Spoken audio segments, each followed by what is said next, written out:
Hello and welcome two sets academy. Set theory के lecture number 3 में आप सभी का स्वागत है। इससे पहले हम दो लेक्चर और ले चुके हैं सेट थ्योरी पर, जिसमें हमने सबसे पहले सेट्स क्या होते हैं, कितने टाइप के होते हैं, कार्डिनलिटी क्या होती है, इंपॉर्टेंट नोटेशंस क्या होती हैं, ये सब देखा था।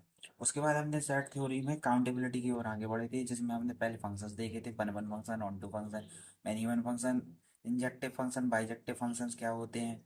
और फिर उसके बाद हम काउंटेबिलिटी को लेक्चर नंबर 2 में हमने देखा था। काउंटेबिलिटी में हम सबसे पहले नेचुरल नंबर्स को काउंटेबल प्रूफ किए थे।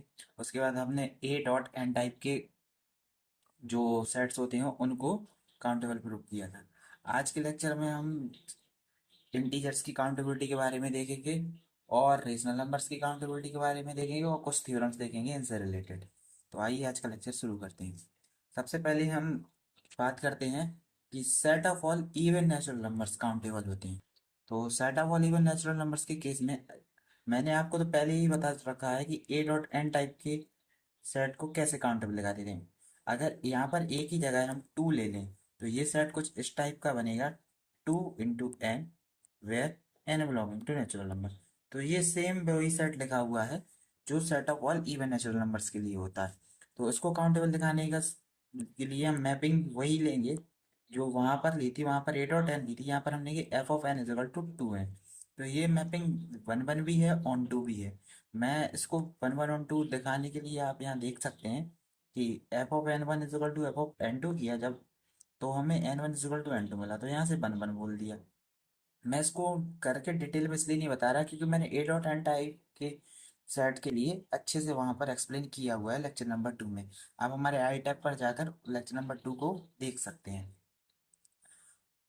और इसको ऑन टू दिखाने के लिए हमने क्या किया कि y कोई भी आर्बिट्री एलिमेंट है अगर set of all even natural number से, तो y किस टाइप का होगा, टू डॉट एन टाइप का। तो इसका मतलब जो है कि natural two dot n y two dot n type का होगा। तो एन एक ऐसा नेचुरल नंबर मिल जाएगा हमें such that f of N is equal to two n होगा, और टू एन जो है वाई के इक्वल है। तो वही यहाँ लिखा हुआ है, let y be any arbitrary element of set A then there exist an element y by two in natural number. Y by two natural number में क्यों बिलोंग कर रहा है, क्योंकि वाई एक इवन नेचुरल नंबर है, और यदि किसी इवन नेचुरल नंबर को टू से डिवाइड करो तब भी वो नेचुरल नंबर होता है। तो इसलिए Y by two natural number में आ रहा है such that F small F है, यहाँ पर small F, F of Y by two is equal to Y, thus F is onto function. क्या मैंने सभी जगह कैपिटल, हाँ सॉरी कैपिटल एफ ही रहेगा क्योंकि मैंने पहले ही कैपिटल एफ ले रखा है, ये कैपिटल एफ ही है, सॉरी। इसके बाद हम बात करते हैं सेट ऑफ ऑल इंटीजर्स की, कि इंटीजर्स को काउंटेबल कैसे दिखाते हैं। तो इंटीजर्स के केस में मैंने आपको लास्ट लेक्चर में हिंट दिया था कि फंक्शन हम पीस वाइज भी डिफाइन करते हैं। यदि पीस वाइज फंक्शन हम डिफाइन कर सकते हैं और वो वन वन ऑन टू हो गया तो हम कह सकते हैं कि जो हमारा गिवन सेट है वो काउंटेबल सेट हो गया। तो अगर हमारा सेट ऑफ ऑल इंटीजर्स को हमने ए माना, ए, तो हमने एक मैपिंग डिफाइन की एफ एन टू ए पर, जो है f of n is equal to n minus 1 upon 2 whenever n is odd natural number 1 3 5 dot dot dot dot, और minus n by 2 whenever n is equal to even natural number 2 4 6 dot dot dot।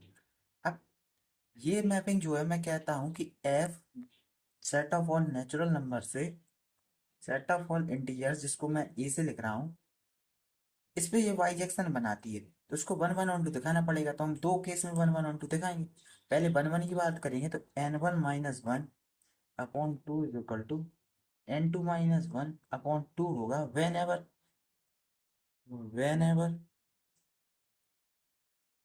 F of N one is equal to F of N two, F of N one is equal to F of N two हो रहा है अगर, और function first definition के according open हो रहा है, तब यहाँ से हमें N one is equal to N two मिल जाएगा। और अगर सेकंड डेफिनेशन के अकॉर्डिंग हो रहा है तो minus N one upon two must be equal to minus N two upon two होगा। तो यहाँ से भी हमें function N one equal to N two मिल जाएगा। तो हमें ये पता चल रहा है कि दोनों के दोनों केस में फंक्शन जो है वो वन वन हो रहा है। तो यही मैंने वहां पर लिख के दिया हुआ है कि वन वन कैसे हो रहा है। तो मैंने ये फंक्शन डिफाइन किया है। इसके बाद मैंने कहा कि एन वन और एन टू अगर दो नेचुरल नंबर है आर्बिट्रेरी सच दैट क्या हो रहा है f of N one is equal to F of N two. तो फर्स्ट केस में फंक्शन अगर फर्स्ट डेफिनेशन से ओपन हुआ है तो हम ये लिख सकते हैं, और यहाँ से हमें मिल रहा है n one is equal to N two. और यदि दूसरी डेफिनेशन से फंक्शन ओपन हो रहा है तो हम ये लिख सकते हैं, तो यहाँ से हमें ये मिल रहा है कि n one is equal to N two. तो इस तरीके से हमें दोनों केसेस में फंक्शन वन वन मिल गया। अब ये फंक्शन ऑन टू है तो ऑन टू कैसे दिखाएं? अगर ऑन टू है तो हर एक इंटीजर के लिए एक प्री इमेज मिलनी चाहिए। तो मान लीजिए बाई कोई भी आर्बिट्रेरी इंटीजर है, बाई कोई भी आर्बिट्रेरी इंटीजर है जेड से जो कि नॉन नेगेटिव है। नॉन नेगेटिव मतलब वाई कैसा है? नॉन नेगेटिव मतलब y greater than equal to zero. Non negative में जीरो भी हो सकता है ना, y greater than equal to zero. अब हमें एक ऐसा नेचुरल नंबर चाहिए जिसकी इमेज वाई हो। अब आप थोड़ा सोचिए, यदि फंक्शन सेकंड वाले से ओपन हो, सेकंड वाली डेफिनेशन से, तो वहां से minus n by two is equal to y होना चाहिए, मतलब minus n is equal to two y होना चाहिए, और y is equal to minus two n, sorry, यहाँ पर n is equal to minus two y होना चाहिए। क्या होना चाहिए? N is equal to minus two y. पर लेकिन ये तो नेचुरल नंबर है नहीं। तो मतलब ये है कि इस केस में जब वाई नॉन नेगेटिव है, वाई नॉन नेगेटिव है तो फंक्शन जो है सेकंड डेफिनेशन के अकॉर्डिंग ओपन नहीं हो सकता। तो इसको ओपन करने के लिए हम किसका यूज करेंगे? फर्स्ट डेफिनेशन की, जिस जो हमने फर्स्ट डेफिनेशन दी है फंक्शन को ओपन करने की, माइनस एन, वो n minus one upon two जो दी है, उससे अगर हम ओपन करेंगे तो हमारा फंक्शन कुछ इस तरीके से बनेगा कि n minus one upon two is equal to y होना चाहिए। हमें तो एन चाहिए ना, तो टू वाई प्लस वन, जो कि कैसा है? नॉन, और ये है ऑड नेचुरल नंबर। अब नेचुरल नंबर बोल रहे हैं तो नेगेटिव तो वैसे ही नहीं होगा। ठीक है, तो यहाँ से ये पता चला for y belonging to Z which is non negative, मतलब सारे नॉन नेगेटिव इंटीजर्स के लिए एक element two y plus one type का नेचुरल नंबर्स में एग्जिस्ट कर रहा है, such that f of two y plus one must be equal to क्या हो रहा है? वाई हो रहा है। तो हमें ये पता चल गया कि सारे नॉन नेगेटिव इंटीजर्स के लिए प्री इमेज एग्जिस्ट कर रही है। अब यदि हम बात करें कि y निगेटिव हो जाए, y निगेटिव हो जाए तब, तो y नेगेटिव के केस में यदि हम कहते हैं y लेस देन जीरो है, अब y less than zero case में, अब इस केस में यदि हम फर्स्ट डेफिनेशन से ओपन करेंगे, फर्स्ट डेफिनेशन के अकॉर्डिंग, तो हमें जो है देखना y नेगेटिव है, यदि फर्स्ट डेफिनेशन से ओपन करते तो हमें क्या मिल रहा था? टू वाई प्लस वन है। अब y नेगेटिव है तो ये पूरा whole expression less than zero भी हो सकता है, तो इसका मतलब है ये नेसेसरली नेचुरल नंबर नहीं हो रहा है यदि y नेगेटिव है। ठीक है, या तो इसका मतलब ये है कि इस वाई नेगेटिव वाले केस में हम फंक्शन को फर्स्ट डेफिनेशन के अकॉर्डिंग ओपन नहीं कर सकते, इसलिए हम फंक्शन को सेकंड डेफिनेशन के अकॉर्डिंग ओपन करेंगे।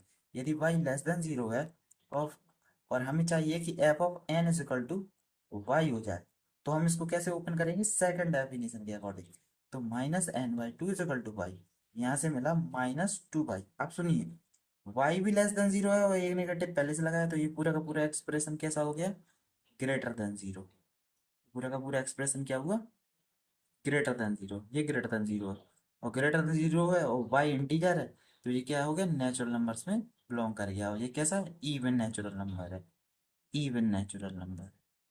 तो हमें ये पता चला गया कि सारे के सारे नेगेटिव इंटीजर्स के लिए भी प्री इमेजेस है। thus for any y is less than 0 there exist minus 2y belonging to natural number such that f of minus two y is equal to y हो रहा है। ठीक है, तो यहाँ से हमें ये पता चल गया कि हमारा फंक्शन f जो है वो कैसा फंक्शन है?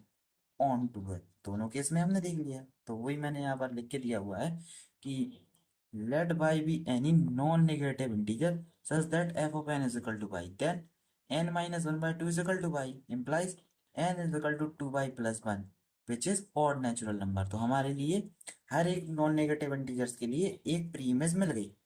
और नेगेटिव इंटीजर्स के केस में जब, यहाँ पर मैंने बाद में लिखा है देखिए, if y is any negative integer, आप केस वन केस टू बनाकर भी कर सकते हैं, या फिर जैसे मैंने लिख दिया है ऐसे भी लिख सकते हैं। तो यहाँ से क्या मिला? N is equal to minus two Y which is even natural number, thus in both case F is onto. अब एफ वन वन भी हो गया दोनों केस में, एफ ऑन टू भी हो गया दोनों केस में, यानी एफ कैसा हो गया? बाइजेक्टिव हो गया, implies z is काउंटेबल। मतलब सेट ऑफ ऑल इंटीजर्स जो है वो काउंटेबल है। ठीक है, तो अब हम आगे बढ़ते हैं। अब हम थ्योरम पे आते हैं। एक थ्योरम है कि every infinite set has a denumerable subset. Denumerable को हम लोग काउंटेबल को एक दूसरे नाम से भी जानते हैं, जिसे कहते हैं डिन्यूमरेबल। तो मतलब every infinite set has a countable subset. तो ये प्रूफ कैसे करेंगे? तो आप एक छोटा सा ऑब्जर्वेशन लीजिए कि लेट कीजिए कि एस कोई इनफाइनाइट सेट है। एस कोई इनफाइनाइट सेट है। अब इनफाइनाइट है, इनफाइनाइट है तो इसमें एक ए वन एलिमेंट जरूर एग्जिस्ट करेगा, ए वन बिलोंगिंग टू एस। ठीक है। अब since S is infinite, infinite है तो एक ए टू भी बिलोंग करेगा एस में। और ये ए टू जो है वो ए वन के इक्वल नहीं होगा, क्योंकि एस जो है इनफाइनाइट है।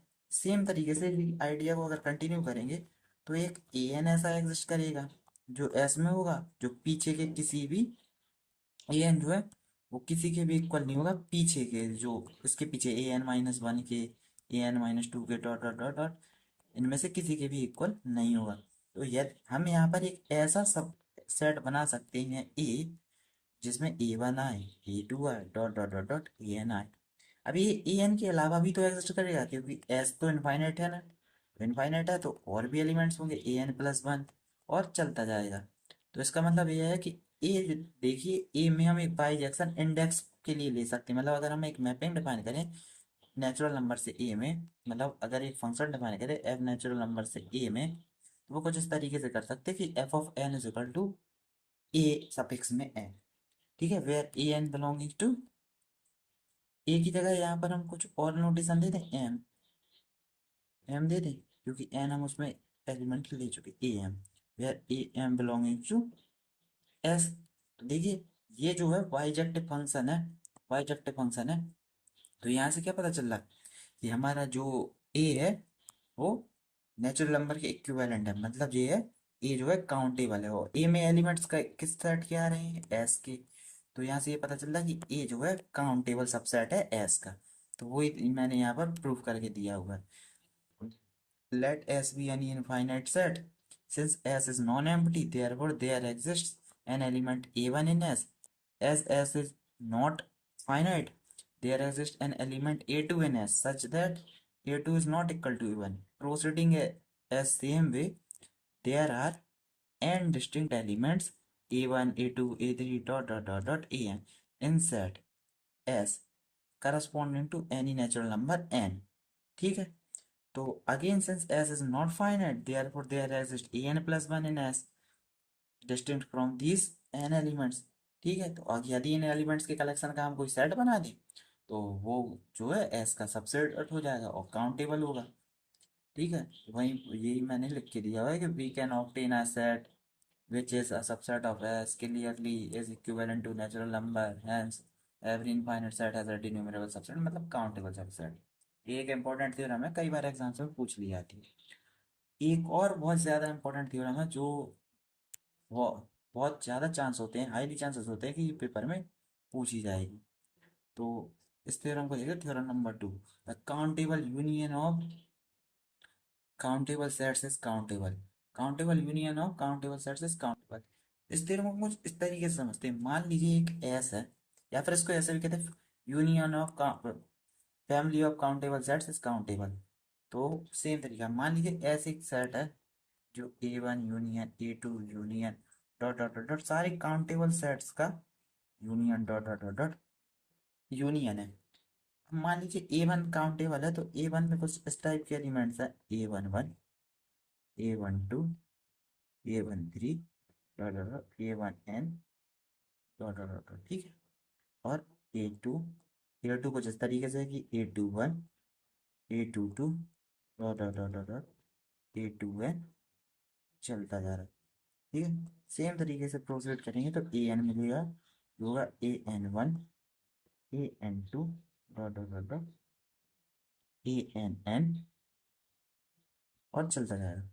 अब एक चीज देखिए, ऑब्जर्व कीजिए यहाँ पर कि यहाँ पर हम मैपिंग दिखाएं कि ऐसे फंक्शन में मैपिंग हो, तो वो मैपिंग थोड़ा टफ पड़ रहा है। तो मैं मैपिंग दिखाने के लिए एस में एलिमेंट्स जो आ रहे हैं, तो वो इन सब ये सारे के सारे एलिमेंट जो है वो एस में आ रहे हैं कि नहीं, क्योंकि ये एस जो है यूनियन है इनका, इन सारे सेट्स का, तो ये सारे एलिमेंट्स एस में होंगे।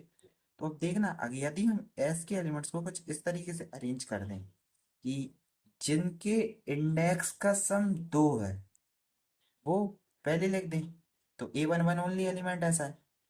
देखिए ए वन वन का कैसा है, 2 है सम, इनका कैसा है, 3 है सम। यदि हम इनको ऐसे लिख दें, A one two, A two one, फिर ये देखिए, और यहाँ एन तक नहीं आएगा, मतलब चौथे सेक्शन में आएगा यहाँ पर, 20 से ये ये यहाँ ए फोर ए थ्री वाला सेट बनेगा उसमें आएगा। तो A one three, A two two और ए थ्री वन, ये देखिए ये एक सेट बन गया ऐसे सम का, इसका सम 1, इनके इंडेक्स का सम 2, इनके इंडेक्स का सम 3। ठीक है, ऐसा हो रहा है। अब जरा देखिए कि यदि हम एक मैपिंग इंडेक्स के सम के ऊपर डिफाइन कर दें, ठीक है, तब ये सेट काउंटेबल होगा। देखिए ये तो वैसे भी इक्विवेलेंट हो गया है नेचुरल नंबर्स के सेट की, तो काउंटेबल तो है ही। अब एक चीज देखिए कि 2 सम रखने वाले कितने एलिमेंट है, 1। 3 सम रखने वाले कितने एलिमेंट हैं, 2। 4 सम रखने वाले कितने हैं, 3। तो dot dot dot dot M sum रखने वाले कितने एलिमेंट है, एम माइनस वन। अच्छा, तो मतलब ये हुआ कि एम सम रखने के लिए एम माइनस वन एलिमेंट है, वेयर एम जो है greater than equal to 2 and m belonging to natural number. ठीक है, तो यहाँ से ये पता चल गया कि m greater than equal to 2 के लिए हमें सम के लिए इंडेक्स के सम के बेस पर हम इनको अरेंज करके काउंटेबल दिखा सकते हैं। ठीक है, क्योंकि ये सेट अब इक्विवेलेंट हो चुका है नेचुरल नंबर के, इसलिए एस कैसा है, काउंटेबल सेट है। वही मैंने वहां लिख के दिया हुआ है। Let S is equal to A one union A two union dot dot A n, a one A two a n are countable, so they can represented as, इस तरीके से रिप्रेजेंट किया है। फिर इसके बाद हमने क्या किया, इनको अरेंज किया, अरेंज को इस तरीके से किया और लिखा भी है, consider the elements in the above sets for which the sum of the subscripts is 2। मतलब सम सबस्क्रिप्ट का सम 2 हो गया, तो यहाँ पर ओनली 1 एलिमेंट मिला 2 रखने वाले। सिमिलरली 2 एलिमेंट हमें ऐसे मिला जिनके सबस्क्रिप्ट्स का सम 3 है। ठीक है, फिर in general m minus one elements हमारे पास ऐसे हैं जिनके सबस्क्रिप्ट्स का सम m है। अब एक बात बताइए, सम किन्हीं का 1 तो है नहीं है, तो m को हमें ग्रेटर देन इक्वल टू 2 ही लेना पड़ेगा। Now we can write the elements of S according to the sum of the subscripts as follows: a11, a12, a21, फिर a31, फिर a22, फिर a13, इस तरीके से हैं एस एस काउंटेबल सेट, क्योंकि ये सेट जो है एस इक्विवेलेंट हो गया नेचुरल नंबर के on the basis of sum of the subscripts, इसलिए ये एस कैसा हो गया, काउंटेबल सेट हो गया। मतलब अगर हम मैपिंग बनाना चाहें तो हम मैपिंग भी बना सकते हैं, f of i j is equal to i plus j type की, इस टाइप की मैपिंग बना सकते हैं जो वन वन और ऑन टू दोनों हो सकती है। ठीक है, आगे बढ़ते हुए अब हमारा एक इम्पॉर्टेंट सेक्शन है यहाँ पर। मैं इसको लिख के इसलिए नहीं दिया क्योंकि मैं यहीं सॉल्व कराने के लिए लाया हूँ। मैं हर चीज़ लिख के दूंगा तो उसमें बहुत टाइम लग जाएगा, तो मैं आपको शॉर्ट में यहाँ बता देता हूँ कि रेशनल नंबर्स को काउंटेबल कैसे दिखाते हैं। ठीक है, तो मान लीजिए आप एक रेशनल नंबर्स भी जो है काउंटेबल है, देखने में तो नहीं लगता है पर, लेकिन ये हकीकत है कि रेशनल नंबर काउंटेबल है। आइए तो हम set of all rational numbers को काउंटेबल दिखाते हैं अब। तो मान लीजिए ई एन जो है set of all rational numbers है हैविंग डिनोमिनेटर एन। तो set of all rational numbers क्या होगा, ये डिनोमिनेटर एन रखने वाले हैं, तो set of all rational numbers जो क्यू है वो क्यू होगा union of n running 1 to infinity E n, जैसे सारे सेट्स का यूनियन होगा। अब एक बात बताइए, ई एन कुछ इस तरीके से डिफाइन हो रहा है कि 0/n आएगा, 1/n, -1/n, 2/n, n, -2/n, कुछ इस तरीके से चल रहा है ई एन। या ई एन को हम कैसे लिख सकते हैं, ई एन खुद देखिएगा, ई एन को हम लिख सकते हैं 0/n, 1/n, 2/n, dot dot dot dot union of -1/n, -2/n, -3/n, dot dot dot dot. अब देखिए ये जो सेट है ये ये कैसा है? Countable set. इसको मैं अलग कलर से बना देता हूँ। इसको मैं अलग ये जो सेट है, ये ये ये कैसा है? काउंटेबल है। देखिए मैपिंग मिल रही है आपको। इस सेट के लिए मैपिंग बना सकते हैं यहाँ। F r y n is equal to F of r. F of r y n is equal to F of r बना सकते हैं। F of r y n is equal to r, sorry, f of r y n is equal to r, ऐसी mapping बना सकते हैं। Same इसमें बना सकते हैं। ये सेट भी कैसा है? काउंटेबल। तो ई एन कैसा है? ई एन कैसा है? ई एन क्या हो गया? काउंटेबल हो गया। और ई एन काउंटेबल हुआ तो क्यू क्या है? काउंटेबल सेट्स का यूनियन। तो करस्पॉन्डिंग हम क्यू क्या बोल देंगे? क्यू कैसा है? काउंटेबल। यदि आपको ये प्रॉपर वे में लिखा हुआ चाहिए तो आप हमारे इंस्टाग्राम को फॉलो कर सकते हैं, @सेट्स अकेडमी 1107। कैपिटल लेटर्स में लिखिएगा, सेट्स अकेडमी।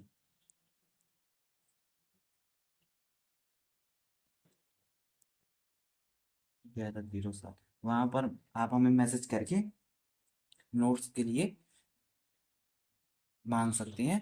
तो हम आपको ये सारा हुआ लिखा हुआ content hand written notes provide कर सकते हैं। ठीक है। और इसको समझने का एक और तरीका है। यदि मैं आपको एक और तरीके से बताना चाहूँ तो वो इस तरीके से, रेशनल नंबर्स को हम लिख सकते हैं। रेशनल नंबर्स को हम लिख सकते हैं positive rational numbers, union negative rational numbers, और यूनियन जीरो। अब देखिए जीरो तो एक काउंटेबल सेट हो गया, सिंगलटन जीरो। अब इन दोनों को काउंटेबल दिखाने तो हमारा काम बन जाएगा। तो पॉजिटिव रेशनल नंबर्स को हम कैसे लिखेंगे, ठीक है ना? इसको हम ऐसे लिखते हैं, 1/1, 1/2, 1/3, 1/4, 1/5, डॉट डॉट डॉट डॉट, फिर 1/2, 2/2, 3/2, 4/2, 5/2, डॉट डॉट डॉट डॉट। और ऐसे यहाँ क्या आएगा? 3/1, 3/1 नहीं, सॉरी, 1/3, 1/3 यहाँ पर, 1/3, 2/3, 3/3, 4/3, 5/3, डॉट डॉट डॉट डॉट। अब देखिए ऐसे ही आइडिया चलता जाएगा। तो काउंटेबल दिखाने के लिए देखना, इसको अगर हम 1 मार्क करें, ये नेचुरल नंबर 1 से मैप हुआ। ठीक है, यहाँ से पीछे गए वापस आए, ठीक है। ये 2 से हुआ। अब देखो ये सेम है तो इसको मार्क करने की कोई जरूरत नहीं है, इन दोनों की वैल्यू सेम है। ये 3 मार्क किया, ये तीसरा नेचुरल नंबर लिया। ये देखिए ये 2/2 की वैल्यू 1/1 के बराबर है, तो इसको मार्क करने की भी कोई जरूरत नहीं है। ये आ गया 4th एलिमेंट। ठीक है, ऐसे पीछे से आएगा, आता जाएगा। यहाँ पर आ रहा होगा आपका 1/4, तो ये होगा आएगा आपका 5th एलिमेंट। ये हो जाएगा 6th, ये हो जाएगा 7th, और ये 1/4 से जाएगा, ये हो जाएगा 8th। ऐसे ही चल रहा है। इसी तरीके से देखिए आपको यहाँ पर बाइजेक्शन मिल रहा है। 1/1 और 2/2 की वैल्यू सेम है, 3/3 की वैल्यू सेम है, तो ये सारे के सारे आगे की एक बार जब काउंट हो चुका है 1, तो बाद में काउंट नहीं होंगे। तो ऐसी भी मैपिंग हम बना सकते हैं। आपको ये कंटेंट डिटेल में लिखा हुआ चाहिए कि एग्जाम्स में कैसे लिख के आना है, तो आप हमारे इंस्टाग्राम को फॉलो कर सकते हैं, वहां से हम आपको ये लिखा हुआ कंटेंट दे सकते हैं। आइए तो अब आगे बढ़ते हैं। अब बात करते हैं हम अनकाउंटेबल सबसेट्स की। तो अनकाउंटेबल सबसेट बेसिकली होते क्या हैं? तो हमने काउंटेबल देख लिया, जो सेट काउंटेबल नहीं तो वो अनकाउंटेबल होगा। आपको मैंने बताया कि नेचुरल नंबर जो है वो काउंटेबल है। A.N टाइप के सारे काउंटेबल हैं। इंटीजर्स काउंटेबल हैं। इसके बाद रेशनल नंबर्स काउंटेबल हैं। What about the real numbers and irrational numbers, ये क्या है? तो इनके बारे में हम अगले लेक्चर में चर्चा करेंगे। पर लेकिन एक चीज आपको बेसिक डेफिनेशन दे देता हूँ अनकाउंटेबल सेट्स की। तो वो है कि यदि कोई सेट काउंटेबल नहीं है तो वो अनकाउंटेबल होगा। ठीक है। तो वो कैसे चेक करते हैं कि कोई सेट अनकाउंटेबल, कैसे अनकाउंटेबल कैसे दिखाते हैं, रियल नंबर्स को अनकाउंटेबल कैसे दिखाते हैं, रेशनल नंबर्स को अनकाउंटेबल कैसे दिखाते हैं, तो ये हम देखेंगे नेक्स्ट लेक्चर में। आज के लिए बस इतना ही। आप इनको ध्यान से पढ़िएगा, कई बार एग्जाम्स में रेशनल नंबर्स को काउंटेबल दिखाना और इंटीजर्स को काउंटेबल दिखाना ज़्यादातर पूछते हैं। नेचुरल नंबर को काउंटेबल दिखाना उतना नहीं पूछा जाता है, पर लेकिन ये इंटीजर्स को काउंटेबल दिखाना और union of countable sets countable होता है, ये दिखाने के लिए कई बार आपको एग्जाम्स में देखने के लिए मिल जाता है। ये क्वेश्चंस 5 नंबर में भी आ सकते हैं। और यदि इसी में कोई को और भी, जैसे मैंने कहा नेचुरल नंबर्स को काउंटेबल दिखाओ और 8 और 10 टाइप के काउंटेबल दिखाओ, ये दोनों क्वेश्चन अगर एक ही क्वेश्चन में साथ में पूछे जा रहे हैं तो ये क्वेश्चन आपको एग्जाम में 10 नंबर में भी देखने के लिए मिल सकते हैं। यदि आपके यहाँ है 10 नंबर का क्वेश्चन आता है, कई यूनिवर्सिटीज में 10 में पूछा जाता है लॉन्ग क्वेश्चन, जबकि कोई कई में 8 नंबर में पूछा जाता है। तो आज के लिए बस इतना ही। एक चीज़ और यहाँ पर मैं बताना चाहूँगा कि infinite set must be equivalent to a proper subset of itself. हाँ, कोई भी इनफाइनाइट सेट जो है वो अपने प्रॉपर सबसेट के इक्विवेलेंट हो सकता है। हो सकता है क्या, होता ही है। जैसे मैं कहूँ कि रियल नंबर जो है वो इक्विवेलेंट है, एक इंटरवल ले लीजिए 0 से 1 का, तो इस इंटरवल की इक्विवेलेंट है real number. But a finite set can not be equivalent to any proper subset of its. ये एक ऑब्वियस पॉइंट है, आप समझ ही गए होंगे, इसको मैं डिटेल में चर्चा करने का कोई फायदा भी नहीं है, फालतू समय बर्बाद ही होगा। मैं अगले लेक्चर में बताऊंगा आपको कि इस स्टेटमेंट का मतलब क्या है। इस स्टेटमेंट्स के बेसिस पर हम आर को अनकाउंटेबल प्रूफ करेंगे। तो कैसे करेंगे वो आपको नेक्स्ट लेक्चर में देखने को होता है। यदि आपको ये लेक्चर अच्छा लगा हो तो लाइक कीजिए, कमेंट कीजिए, शेयर कीजिए और अपने दोस्तों तक ज़्यादा से ज़्यादा वीडियो तक को पहुंचाइए, जिससे जो बच्चे को पता नहीं है कि एग्जाम्स में क्या और कैसे लिखना है, कि जिससे आपको पूरे मार्क्स मिले। कई बार क्या होता है, बच्चे लिख के भी आते हैं पर लेकिन उनको नंबर पूरे नहीं मिलते हैं, तो वो उनके लिखने की तरीके में गलती होती है। तो उन्हें कैसे लिख के आना है ये भी मैं आपको यहाँ पर लिखा हुआ ला के दिखाता हूँ। और आपको हैंड रिटन नोट्स की ज़रूरत है तो आप हमारे इंस्टाग्राम प्रोफाइल को फॉलो कर सकते हैं, मैं आपको वहाँ पर हैंड रिटन नोट्स प्रोवाइड कर सकता हूँ।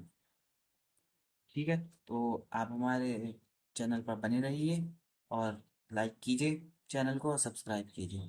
ठीक है, आज के लिए बस इतना ही। आप हमें इंस्टाग्राम प्रोफाइल पे भी फॉलो कर सकते हैं, जो है @सेट्स अकेडमी। Sets academy 1107। ये आप हमारे इंस्टाग्राम प्रोफाइल पे भी हमें फॉलो कर सकते हैं। आपको मैं इसका लिंक डिस्क्रिप्शन में दे दूँगा। ठीक है, धन्यवाद। Bye bye. टाटा, थैंक यू सो मच।